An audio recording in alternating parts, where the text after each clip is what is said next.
Twin flame জার্নিতে issues hill করার কথা বলা হয়। এই ইস্যুজ হিল করাটা আসলে কী, বা ইস্যুজগুলোই কী? যখন আমরা এক একটা চক্রের ওপরে কাজ করব, সেটা রুট চক্র হোক, স্যাক্রেল চক্র হোক, সোলার প্লেক্সাস চক্র হোক, হার্ট চক্র হোক, যাই হোক না কেন, যখন এক একটা চক্রের ওপরে কাজ করব, তখন ওই যে এনার্জি সেন্টার, অর্থাৎ চক্র কি এক একটা এনার্জি সেন্টার, ওই এনার্জি সেন্টার থেকে কিছু এনার্জি রিলিজ হবে, যেগুলো ওই এনার্জিতে আটকে ছিল। ধরুন এনার্জিগুলো রিলিজ হবে, যখন রিলিজ হবে কী হিসেবে আসবে, আপনার কোন কোন এনার্জি ওখানে ট্র্যাপ হয়েছিল সেগুলো আপনার সামনে আসবে।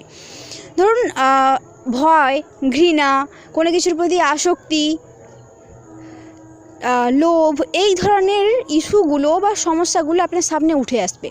এগুলোকে আপনাকে রিলিজ করতে হবে। আপনার যে এনার্জেটিক বডি, আপনার যে থট প্যাটার্ন, এগুলোতে কী হয়ে আছে, এগুলো সুপ্ত অবস্থাতে আছে। এই সুপ্ত জিনিসগুলো চক্রের মাধ্যমে উঠে আসবে ওপরে, আর এগুলোকে আপনাকে রিলিজ করতে হবে আপনার এনার্জেটিক বডি থেকে, আপনার থট প্যাটার্ন থেকে এগুলোকে রিলিজ করতে হবে।